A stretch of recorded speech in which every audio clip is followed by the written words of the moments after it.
ja powtarzam, proszę słuchać spokojnie, ale nie komentarzy do tego, co mówi prezydent Donald Trump, tylko dokładnie tego, co sam osobiście prezydent Donald Trump mówi. Proszę się wsłuchiwać uważnie i czytać te słowa, także w odniesieniu do tego, jakie instrumenty prezydent Donald Trump ma zamiar stosować po to, by osiągnąć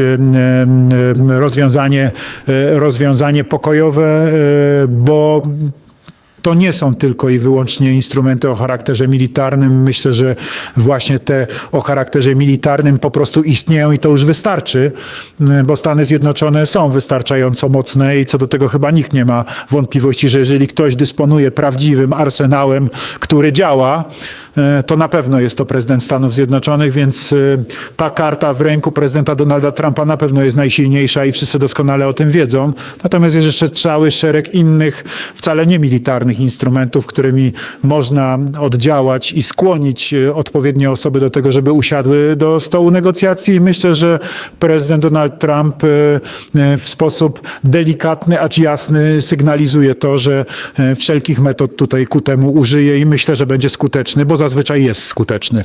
Cześć, witam Was serdecznie. Moi drodzy, dzisiaj nie będzie bezpośrednio, że tak powiem, z naszego podwórka, choć wiecie, że ja się bardzo sporadycznie zajmuję, omawiam sytuacje, że tak się wyrażę, geopolityczne, ale myślę, że tutaj warte jest to uwagi. Tym bardziej, że być może nie dotyczy to bezpośrednio nas, ale pośrednio czy rykoszetem i my możemy tutaj dostać po głowie. A chodzi mi o ostatnie wystąpienia Trumpa i jego administracji.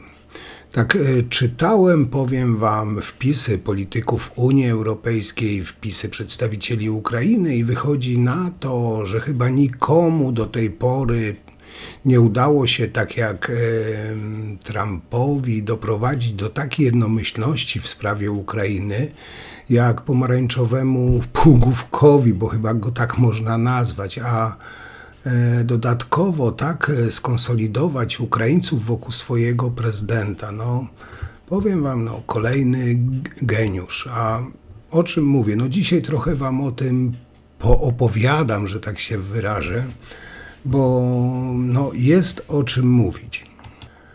Tutaj postaram się stopniowo wszystko naświetlić, wyjaśnić. Jedno z takich rosyjskich, chyba tak można nazwać, rosyjskich tekstów propagandowych jest to, że Zełański ma zaledwie 4% poparcia i jest dyktatorem. Według Trumpa oczywiście.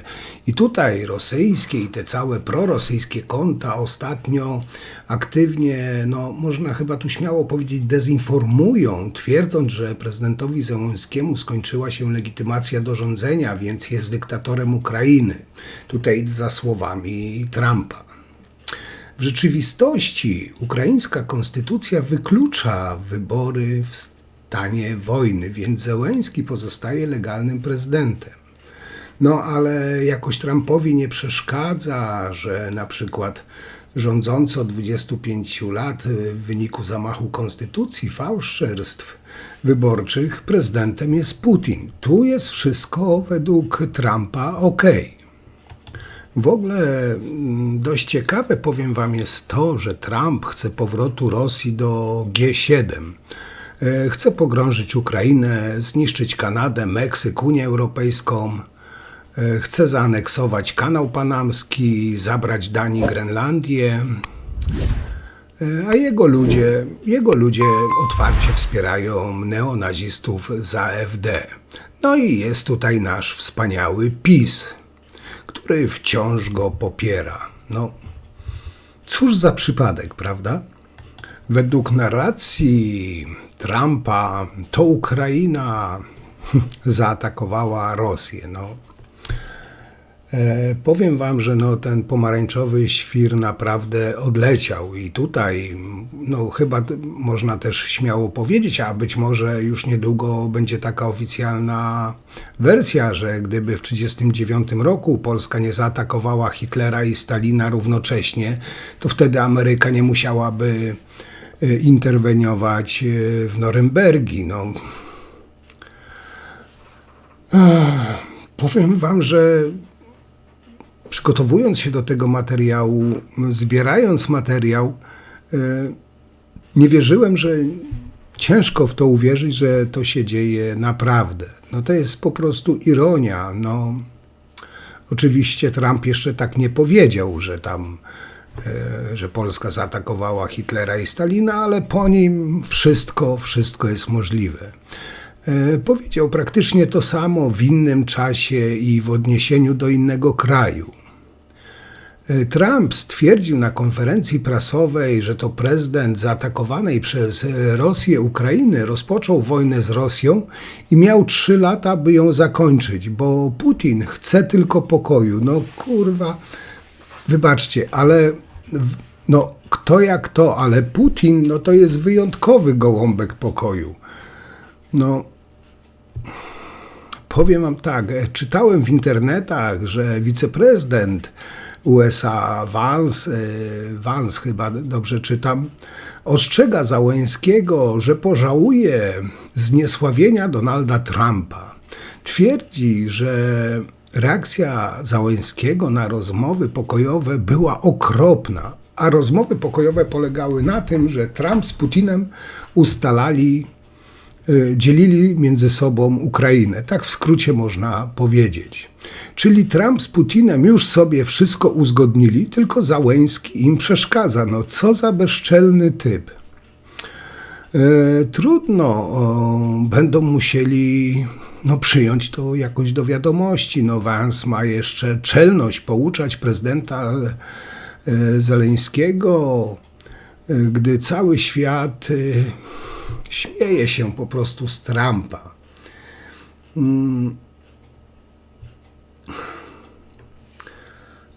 Nie wiem, być może wypadało tutaj się chyba zapytać, dlaczego amerykański mastalerek maluje sobie kreski pod oczami. No, ale to też inna historia. I tutaj tak dla przypomnienia ludziom, którzy zaraz będą lub już nie wiem, twierdzą, także w Polsce, no, Alfons Nawrocki uważa, że to przez Unię Europejską i Donalda Tuska wybuchła wojna na Ukrainie, ale o tym później. No ale tak, zanim się rozkręcą na dobre, to tutaj macie mapkę sytuacyjną. I to nie jest mem. I do ludzi, którzy będą powtarzać brednie niejakiego Trumpa, że to Ukraina mogła nie zaczynać tej wojny, no to tak właśnie wyglądała napaść, rzekoma napaść Ukrainy na tą biedną, pokojową Rosję. I tutaj na tym obrazku to bardzo wyraźnie widać. Wszystkie strzałki od Rosji ku Ukrainie, żadnej w drugą stronę. I tak jest, moi drodzy, od 3 lat. Tak dla porządku, to mapa z 26 lutego 2022 roku. Potem Rosja dostała taki srogi wpierdol raz, drugi i zwinęła macki z północy. No i Ukraińcy naprawdę robili postępy, posuwali się naprzód. Dzisiaj można powiedzieć, że no, te ruskie orki no jeszcze dyszały, no ale mogli jeszcze przed wyborem Trumpa dostać solidnego kopa w jaja od Ukraińców i uwolnić od siebie spory kawałek ludzkości. No ale ten deweloper, motherfucker, no rzucił Putinowi koło ratunkowe, tak dla przypomnienia, prezydent Zełenski, który, tu zaznaczam, aniołem nie jest, ale z pewnością tchórzem też nie jest. ma póki co 3 lata wojny i 52% poparcia, a nie 4%, jak twierdzi Trump wśród Ukraińców. I tutaj się, powiem wam, trochę nie dziwię.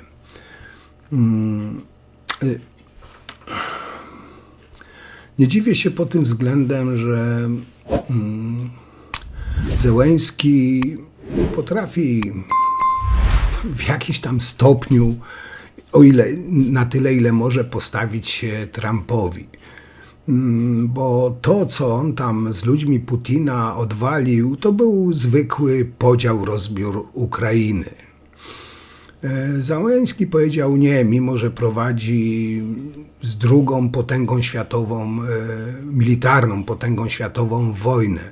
Teraz będzie mu pomagał, wspierał w taki czy w inny sposób ten pomarańczowy świr.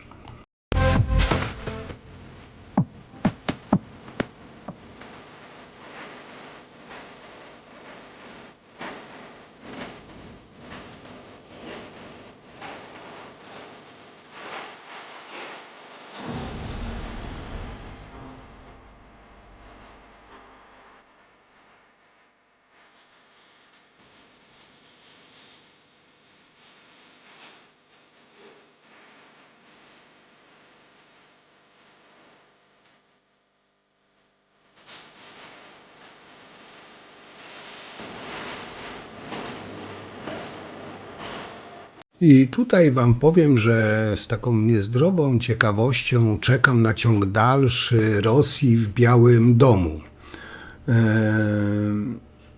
Ale zapinamy pasy i jedziemy dalej.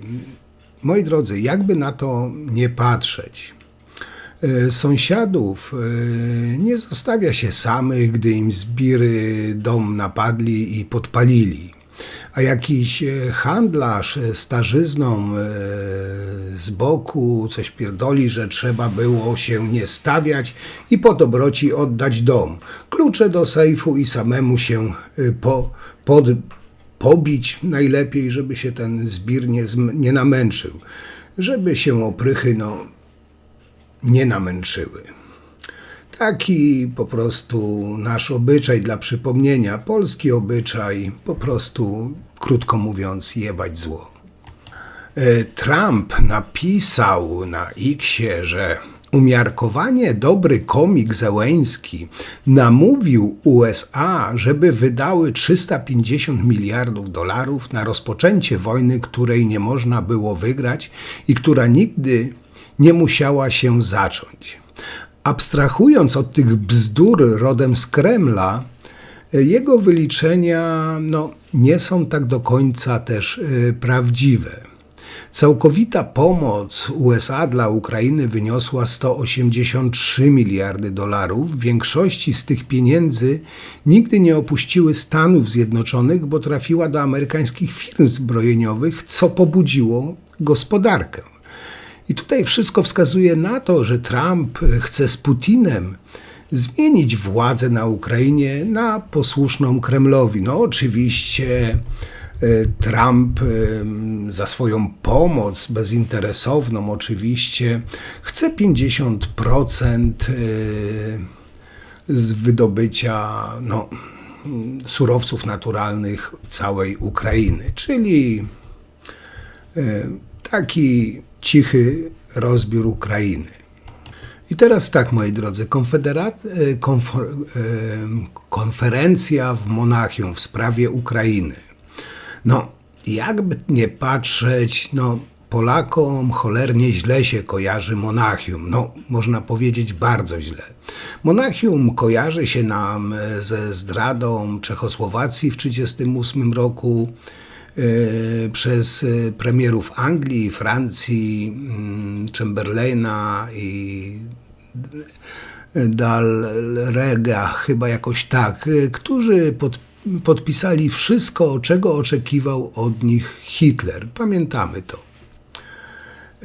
To jak wtedy powiedział Winston Churchill, który jeszcze nie był angielskim premierem. Wtedy Churchill powiedział tak: mieliście do wyboru hańbę albo wojnę. Wybraliście hańbę, a będziecie mieli wojnę.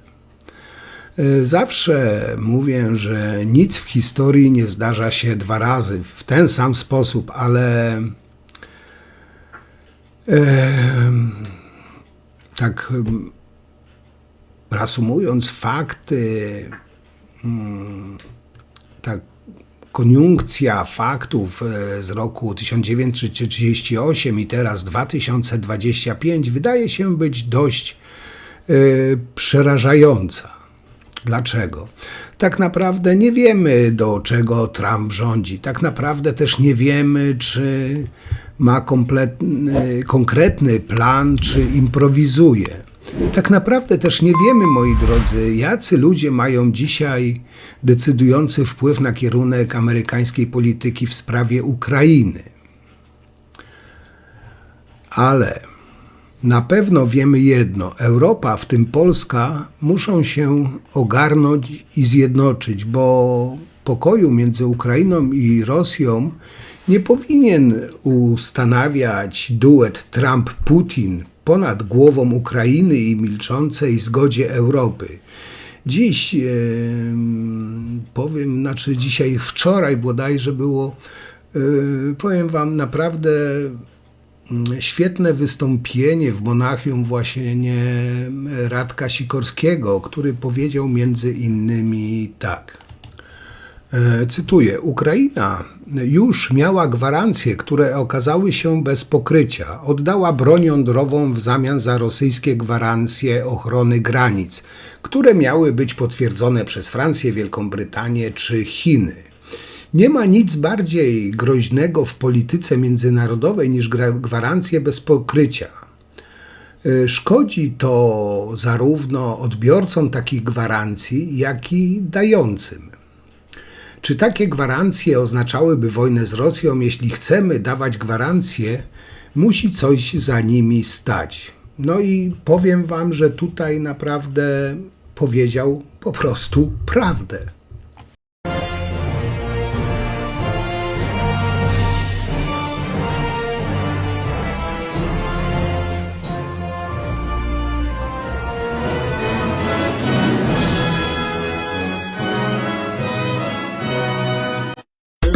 Заміна краси, шевриці мої ні рази, дарла парти, мама м'я, ти тримай самому та яри, ай фуста мене яри, шпити летят яри, ай стапла парти, шика просто, już tak яри, ай фуста мене яри.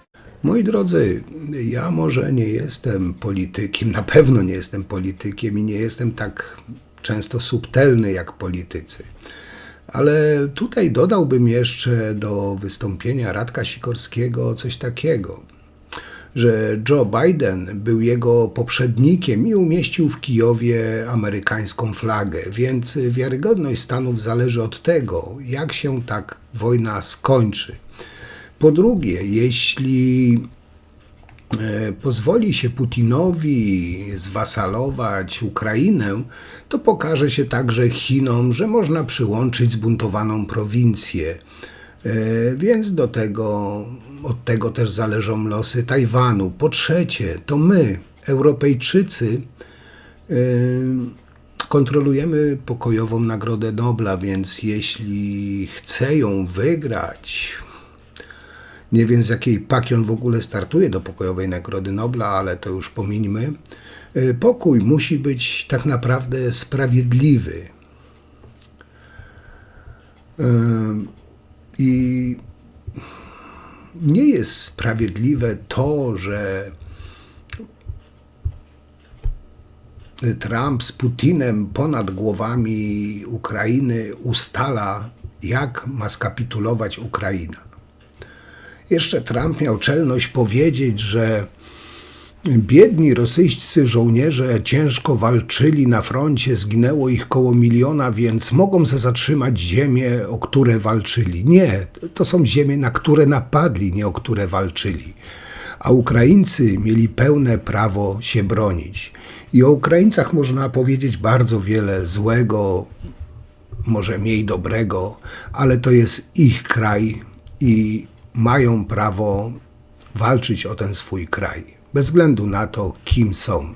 A Putin nie jest jakimś pieprzonym gołąbkiem pokoju, tylko zwykłym zbrodniarzem wojennym. I powiem wam, być może część z was się ze mną nie zgodzi, ale według mnie osobiście to jest duże szczęście, że PiS przerżnął wybory w październiku 2023 roku. Szczęście, że mamy Radosława Sikorskiego na stanowisku ministra spraw zagranicznych. Szczęście, że są w Europie ludzie, którzy mówią jednym głosem z Radkiem Sikorskim. I tutaj, czy Kosiniak-Kamysz, który tam był, wysłuchał wystąpienia Sikorskiego, czy Kosiniak coś z tego zrozumiał? Powiem wam szczerze, wątpię. Czy Kosiniak w dalszym ciągu będzie brnął w głupotę i strzelał z ucha, nie wiem, słowa, które nie są polską racją stanu? Kosiniak powiedział w tym samym Monachium, że nie ma miejsca dla Ukrainy w NATO. Oczywiście, że teraz nie ma. Żaden kraj nie ma szans, kraj, który prowadzi wojnę. Jeśli Ukraina chce wejść w ogóle do NATO, musi ustabilizować wszystkie te etapy przejść, żadnych taryf ulgowych i tu jestem całkowicie za tym. Ale Kosiniak, taki też trochę potulny piesek, powiedział, że nie ma miejsca dla Ukrainy w NATO, bo nie zgadza się na to Ameryka. Poza tym uważam, że PiS należy zdelegalizować, ale to już wiecie, a PSL w następnych wyborach spuścić do kanału. I tak tutaj jeszcze raz powiem do wszystkich tych, uprzedzę, że też nie jestem za tym, żeby na jakichś specjalnych zasadach Ukraina wchodziła do Unii Europejskiej czy do NATO. Niech uporządkują swoje sprawy, niech przejdą wszystkie procedury, niech na to wszystko po prostu zasłużą. Takie jest też moje zdanie. I tutaj nie jestem za tym, żeby przyspieszać, a tym bardziej jak teraz prowadzą wojnę, to na pewno nie w tym czasie.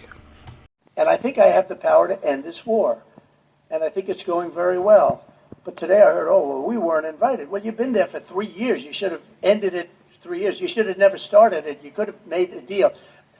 And I think I have the power to end this war. And I think it's going very well. But today I heard, oh, well, we weren't invited. Well, you've been there for 3 years. You should have ended it 3 years. You should have never started it. You could have made a deal. Według amerykańskiej prasy jego własna matka, Mary Anna Trump, powiedziała o Trumpie tak. I tutaj to jest cytat. Tak, to jest idiota bez zdrowego rozsądku i umiejętności społecznych, ale jest moim synem. Mam tylko nadzieję, że nigdy nie zajmie się polityką. Byłoby to katastrofą. No, któż może lepiej znać własne dziecko niż matka, prawda? Zresztą ojciec Kaczyńskich też Polaków ostrzegał przed Kaczyńskimi i też miał całkowitą rację. No niestety ta katastrofa jest o wiele bliżej, moi drodzy, niż kiedykolwiek moglibyśmy się spodziewać. I tutaj szanowna matka Trumpa miała zupełną rację. Trump to jest niebezpieczny dla całego demokratycznego świata idiota, kompletnie nierozumiejący dzisiejszych geopolitycznych, społecznych realiów. Trump jest bardzo takim wszechstronnym nieukiem, a do tego obrzydliwym, narcystycznym kłamcą. Też mamy takich u siebie. Jego romans z Rosją, czytaj ZSRR, rozpoczął się już w latach 70. ubiegłego wieku, kiedy to często bywał w Moskwie, robiąc interesy z przedstawicielami tego imperium zła.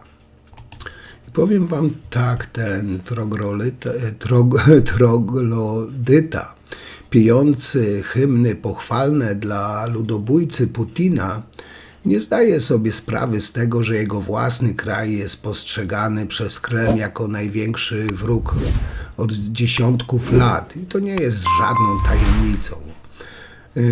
Opowiadając obecnie takie kłamliwe brednie, które jako żywo są powtórzeniem retoryki putinowskiej propagandy, Trump staje się nie wiem, czy to dobre określenie, zdrajcą i obojętnie, czy jest to wynikiem jego skrajnej głupoty, czy nieuctwa, czy spowodowane jest to faktem haków, jakie zebrał na niego Putin. Twierdzenie, iż to Ukraina rozpoczęła wojnę z Rosją, a Załęski ma tylko 4% poparcia i nie jest prawdziwym prezydentem, lecz komikiem oraz największym wrogiem Europy, ciężko się tu nie uśmiechnąć, że największym wrogiem Europy według Trumpa nie jest Rosja, lecz utrata jakichś tam wymyślonych wartości moralnych i przedstawienie kremlowskiego zbrodniarza jako miłego faceta, gołąbka pokoju, który chce pokoju, jest po prostu taką bezczelną zdradą całego demokratycznego świata. Jak ktoś kiedyś mądry napisał, jedyny pokój, którego Putin chce, to pokój w nowej willi nad Atlantykiem. Gdy jego wojska zajmą nawet Portugalię. Pokój, w którym patrząc na Atlantyk będzie rozmyślać, jak podbić Stany Zjednoczone. I powiem wam, że coś w tym jest. Na naszym polskim podwórku ci, którzy w Sejmie na stojąco bili brawo, zakładali na te swoje tępe łby czapeczki z napisem Trump, nadal bronią swojej lizusowskiej postawy wobec tego nieokrzesanego kmiota oraz nabierając wody w swoje zdradzieckie mordy, wpisując się w narrację kremlowskiej zbrodniczej propagandy. Chciałem złożyć gratulacje panu Donaldowi Trumpowi, 47. prezydentowi Stanów Zjednoczonych. Jest to...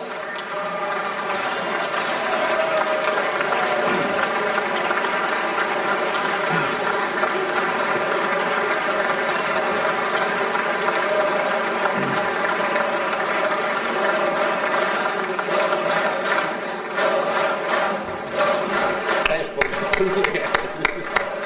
Moi drodzy, zresztą teraz widać jak na dłoni, po co Putin angażował tak wiele sił i środków w osłabienie Europy, żeby rozdawać w niej karty i być hegemonem. Robi to z wykorzystaniem pożytecznych idiotów, takich jak na przykład Nawrocki.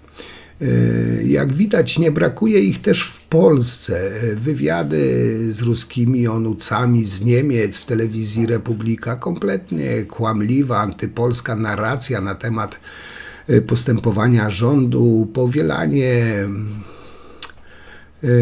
takich kalek putinowskich w swoich gadzinówkach. To wszystko zaczyna być widoczne jak na dłoni. Służba Putinowi jest możliwa do ukrycia tylko przez jakiś czas, a ten czas właśnie się kończy i to wszystko wychodzi na wierzch. Wyobraźcie sobie, że ten kandydat obywatelski, pisowski na prezydenta wdał się w tą propagandę rosyjską, retorykę rosyjską i idzie razem za Trumpem i propagandą ruską w te gierki, gdzie twierdzi, oficjalnie w swoim przemówieniu stwierdził, że to elity brukselskie łącznie na czele z Donaldem Tuskiem przyczyniły się do wojny na Ukrainie. No wyobrażacie sobie, zamiast ten obywatelski kandydat, nie wiem, łączyć Polaków, on wpasowuje się w ruską propagandę. Dlaczego? Można się tylko domyślić. Ale to jest kolejny powód, żeby ten człowiek nie zajmował najwyższego stanowiska w Polsce. I powiem wam, gdyby Polacy nie odsunęli PiS od władzy, dziś Polska byłaby na kolanach, odcięta od Europy, rozgrywana przez Moskwę z rządem, który flirtuje z Orbanem i tańczy jak Putin zagra. Ta ekipa od dawna realizowała prorosyjski scenariusz pod przykrywką obrony suwerenności. Ich miejsce jest na marginesie polityki, a nie przy władzy. No, tutaj 8 lat wystarczy i oni jeszcze w postaci właśnie Nawrockiego próbują jak ta hydra podnieść łeb. Mam nadzieję, że dzisiaj już nikt nie ma złudzeń, czym tak naprawdę jest PiS. A sam Nawrocki, tak powiedziałem publicznie, stwierdził, że dziś elity europejskie są odpowiedzialne za kryzys migracyjny i wojnę na Ukrainie. I oczywiście Tusk, żeby nie było. No powiem wam, cholera jasna, a ja biedny, głupi, naiwny prostak, głupi lewak, sądziłem, że jednak to Putin.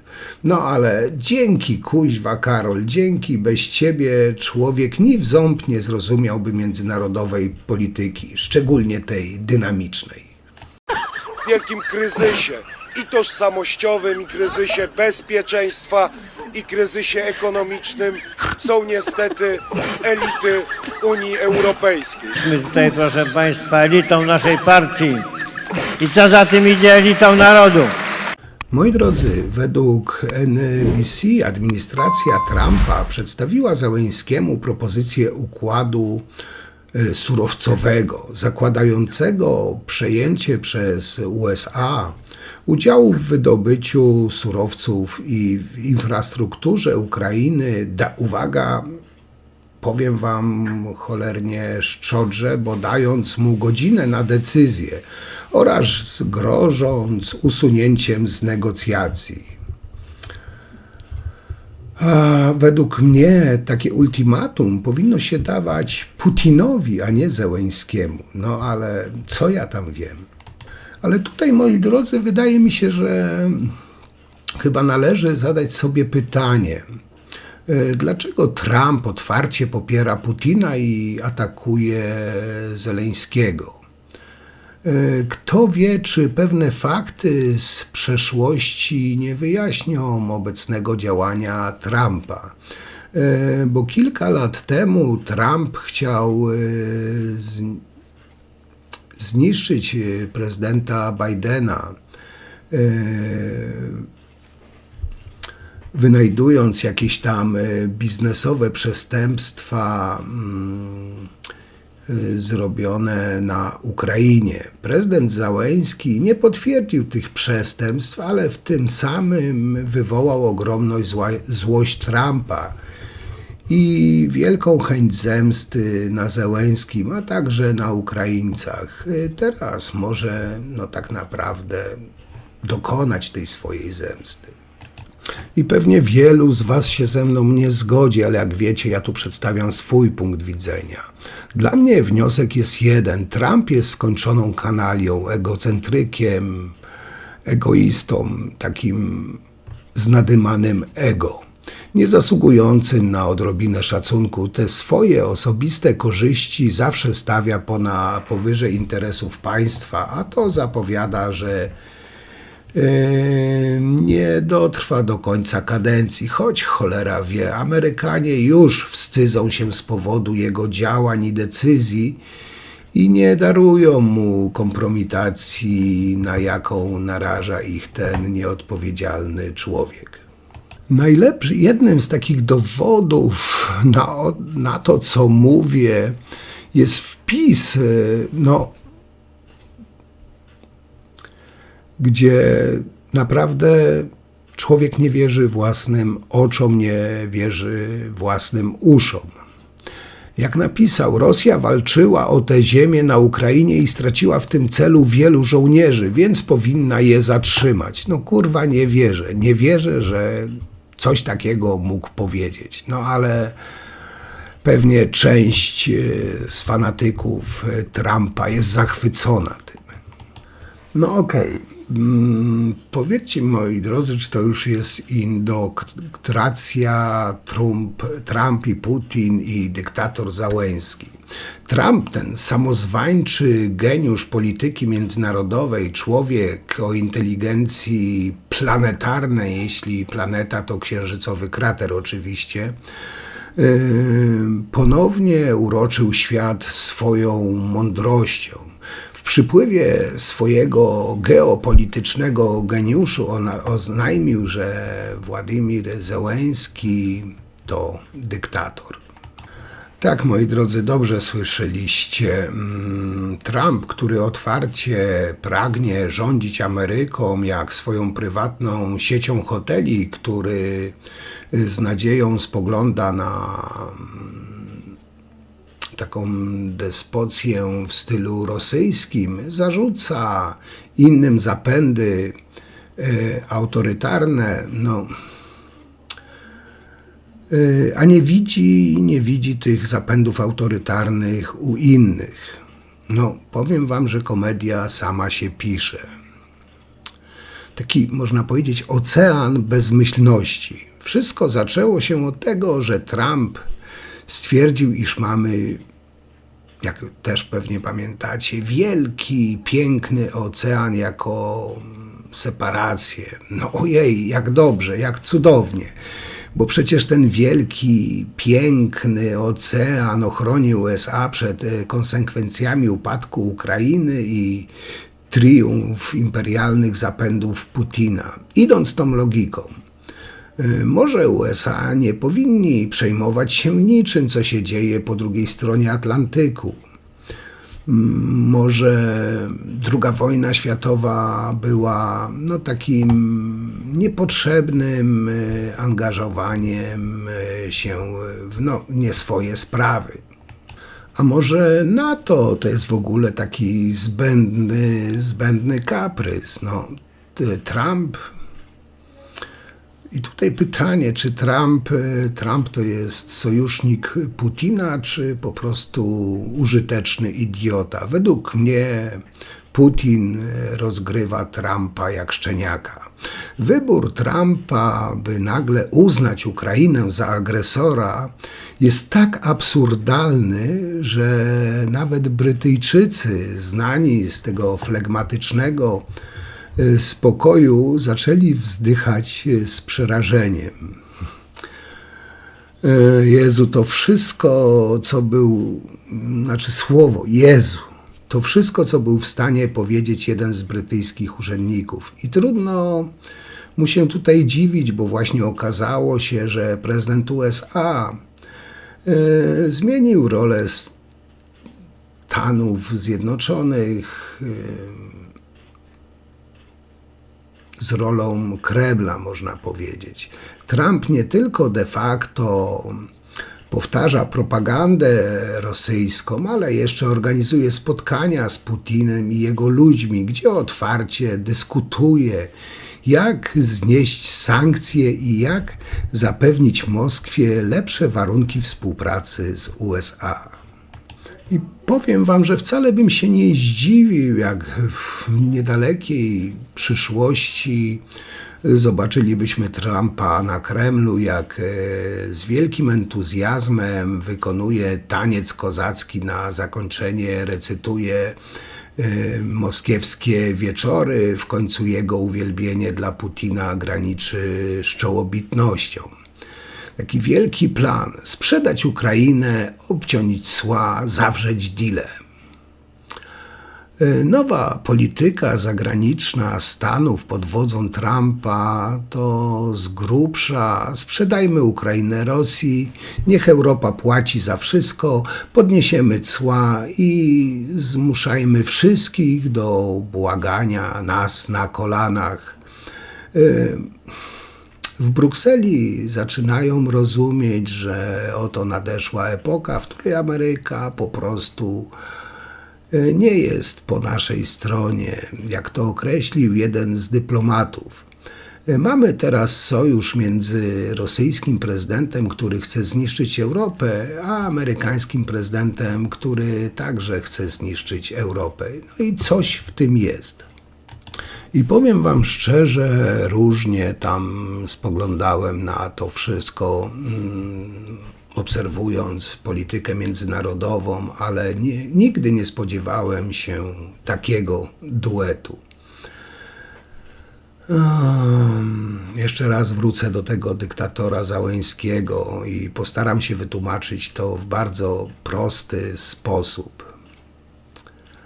No ale wróćmy do tej perełki. Trump, który w 2020 roku próbował przekonać gubernatorów, by znaleźli głosy na jego rzecz. Trump, który sugerował, że powinien rządzić USA dożywotnio. Trump, który wysyłał swoich fanatycznych zwolenników na Kapitol, zarzuca Zełenskiemu, że jest dyktatorem. Czy Trump zdaje sobie sprawę, że Zełenski nie organizuje wolnych wyborów tylko dlatego, że Ukraina jest w stanie wojny, a konstytucja zakazuje ich przeprowadzania w czasie konfliktu? Oczywiście Trump by chciał podobnie jak Putin, żeby tam była po prostu marionetka Putina. Może ktoś powinien, nie wiem, Trumpowi narysować kredkami, żeby to zrozumiał. Chociaż i tak istnieją poważne obawy, że Trump wziąłby ten rysunek do ust i nie pomyliłby go po prostu z kanapką. Czy Nawrocki i PiS mówią głosem Rosji? Ja na dzień dzisiejszy nie widzę Ukrainy w żadnej strukturze, ani w Unii Europejskiej, ani w NATO. W Rosji cytują Nawrockiego. Od razu podchwycili słowa o Ukrainie. Ранее спровоцированный Западом региональный конфликт на Украине приобрел элементы глобального характера. Europa jest dzisiaj w chaosie wywołanym decyzjami elit europejskich w stosunku do Władimira Putina, które przyniosły nam wojnę i atak Federacji Rosyjskiej na Ukrainę. Czy Nawrocki i PiS mówią głosem Rosji? Moi drodzy, przyszłość. Ameryka w rękach Putina i Trumpa. Można chyba tak to powiedzieć. I co dalej? Może Trump uzna, że NATO to przeżytek i ogłosi wycofanie się z sojuszu, argumentując na przykład, że Europa powinna bronić się sama, a Amerykanie mają ocean. Może USA ogłoszą przyjaźń z Rosją i w ramach nowej umowy handlowej z Putinem Putin otrzyma prawo do wystawienia, nie wiem, popiersia Lenina w Białym Domu. Jedno jest, moi drodzy, pewne. Gdy Trump wraca do władzy, najgorsze scenariusze przestają być czarnymi wizjami, a stają się politycznym faktem. Tylko czekać, aż następnym razem Trump ogłosi, że Biały Dom powinien zmienić, nie wiem, kolor na złoty, bo przecież wszystko, co dotyka ten geniusz, zamienia się w czystą, monumentalną groteskę. I propos tego właśnie gołąbka pokoju Putina. No, biedna Rosja walczy o przetrwanie i tutaj, nie wiem, apel taki, może ja wystosuję, może Zełenski go wysłucha i nie tylko Zełenski, ten ukraiński agresor, czy nie wiem, taka moja propozycja, moja prośba, czy ukraińskie budynki mogłyby z łaski swojej w końcu przestać atakować pokojowo nastawione rosyjskie rakiety. Czy ten agresywny dziecięcy szpital mógłby przestać atakować te pokojowo nastawione drony kamikadze rosyjskie?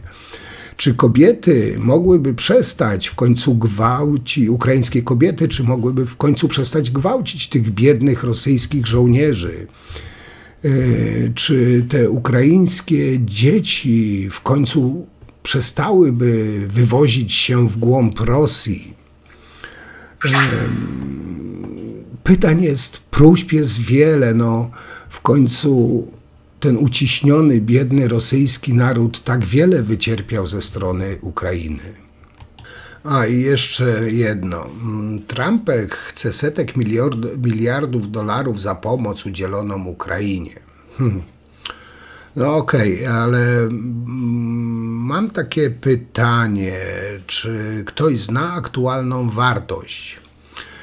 1900 głowic nuklearnych, 176 międzykontynentalnych rakiet balistycznych, 44 bombowce strategiczne, 1240 taktycznych głowic atomowych, które Ukraina na propozycję prezydenta USA i gwarancji prezydenta Federacji Rosyjskiej i premiera Wielkiej Brytanii zrzekła się za gwarancję bezpieczeństwa swojego kraju. O tym jakoś kuźwa wyjątkowo cicho jest. Ile wartości materialnych oddała Ukraina w zamian tak naprawdę za nic? Oddała za nic nie warte gwarancje USA i Rosji. Ukraina powinna żądać odszkodowania pieniężnego za niespełnione punkty porozumienia budapesztańskiego. O tym jakoś Trumpek dziwnie zapomniał.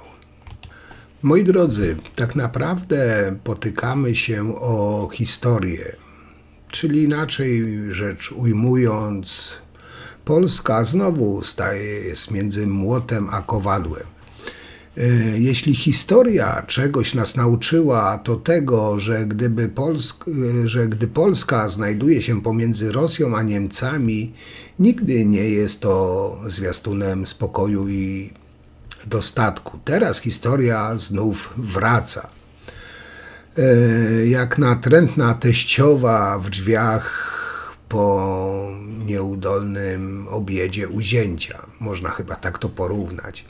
Tym razem jednak nie chodzi o rozbiory, wojny czy pakt Ribbentrop-Mołotow, ale o niekontrolowane loty rakiet i polityczne cyrki, które sprawiają, że możemy poczuć się jak w takiej tragikomedii. I tutaj takie typowe amerykańskie obiecanki, cacanki, czyli paciorki XXI wieku. Nasz wspaniały PiS, on po prostu uwielbia oburzać się na kolonialne zapędy Brukseli, no i oczywiście Berlina. Ale wystarczy, że ktoś z administracji USA poklepie ich po plecach i natychmiast zmieniają się w radosnych tubylców, zadowolonych z koralików i paciorków. Tym razem w rolę Kolumba objął Hextech, nie wiem czy dobrze czytam to nazwisko, sekretarz obrony USA, który nazwał Polskę modelowym sojusznikiem. I to już, moi drodzy, wystarczyło. Oczywiście nieistotne jest to, że Trump zdążył już kilka razy przypomnieć, że nie zamierza umierać za Kijów, a Biden zdążył nie dostarczyć Ukrainie potrzebnego wsparcia, bo się bał. Ważne, że dostaliśmy certyfikat dobrego psa sojuszu. Tymczasem w Niemczech rośnie w siłę AfD, czyli partia, która może za chwilę zatroszczyć się, że Polska nie tylko znajdzie się między Niemcami a Rosją, ale także na politycznej smyczy jednych i drugich. No ale spokojnie, nic się nie stało, Polska gra dalej. Powiem tak, ten amerykański kosmos spada nam na głowy. Takie kosmiczne nieporozumienie. To już takie jest podsumowanie dzisiejszego mojego wywodu, że tak się wyrażę.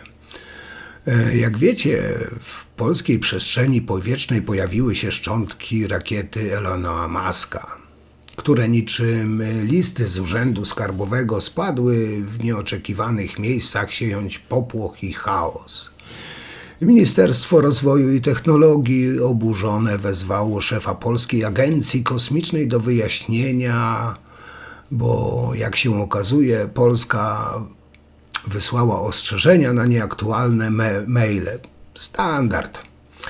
Jak to możliwe, że w kraju, w którym bez problemu dostajemy wiadomości o niezapłaconych mandatach na przykład z lat 90., nie było możliwości, by MON dostał maila na aktualny adres? Zagadka.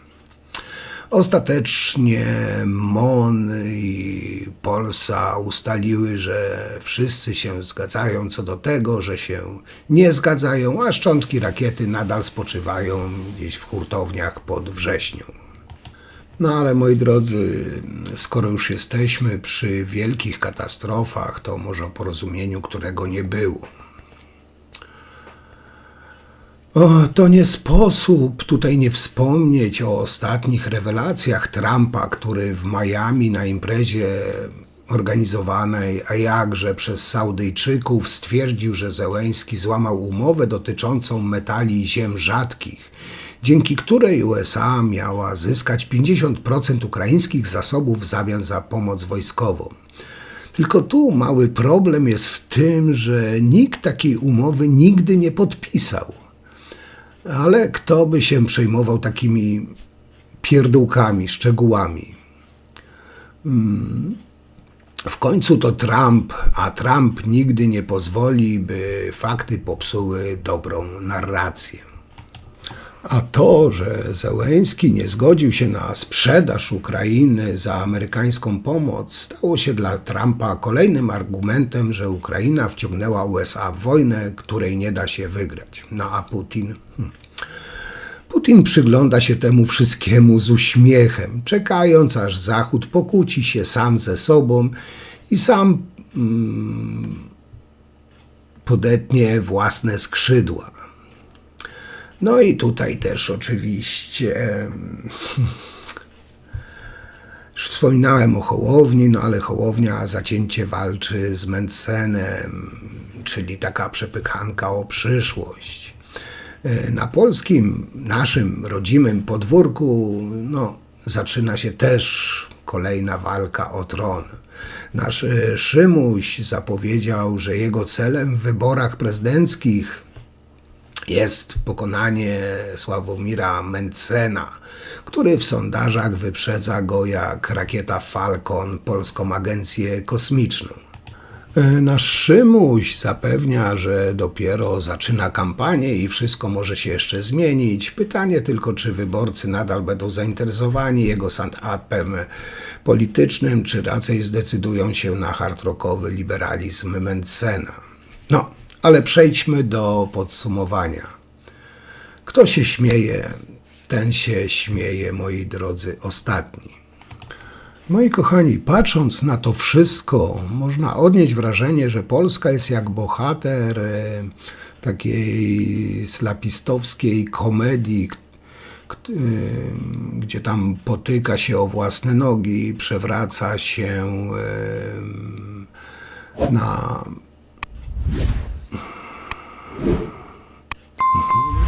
na bananie, dostaje tortem w twarz. Z jednej strony wisi nad nami groźba bycia ponownie wciągniętym w geopolityczne rozgrywki wielkich mocarstw. Z drugiej strony własne podwórko polityczne coraz bardziej przypomina sketch kabaretu, który trwa już tak długo, że tak naprawdę przestaliśmy się z tego śmiać. I tutaj, czy historia się powtórzy, czy znów staniemy się zakładnikiem cudzych decyzji, czas tutaj pokaże. A tymczasem my możemy tylko czekać na kolejny odcinek tej całej tragikomedii. Podsumowując, moi drodzy, według narracji Trumpa, czy zwolenników Trumpa, Stalin, jak i Putin nie chciał wojny. Z tego powodu Stalin w samym Katyniu wymordował 22 000 polskich żołnierzy i cywilów. Gdy Trump mówi, że Putin nie chce wojny z Ukrainą, w tym czasie Putin wysyła 140 dronów kamikadze na budynki cywilne Ukraińców. Taka przewrotna logika.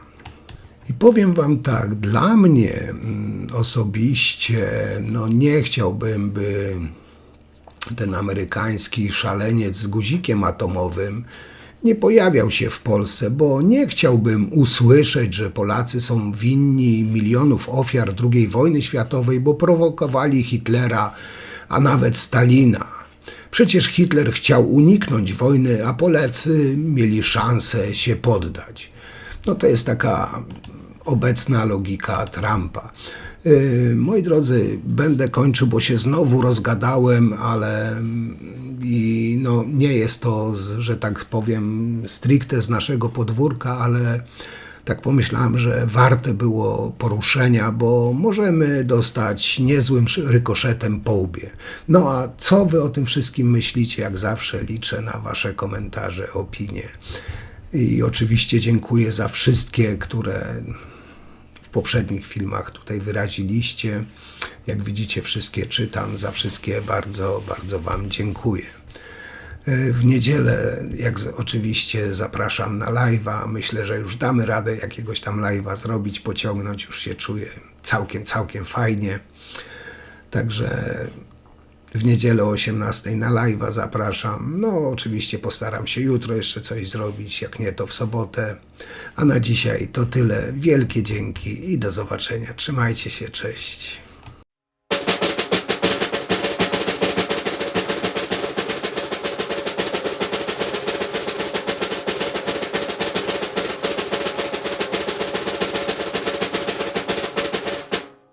Jedna trzecia pogłowia świń za czasów Donalda Tuska. Co się Nitras śmiejesz? Śmiej się! Strasznie plujesz, jak mówisz, naprawdę. Postawimy prorosyjskiego Donalda Tuska przed Trybunałem Stanu, a potem wsadzimy do więzienia. Błogosławiony niedzielę.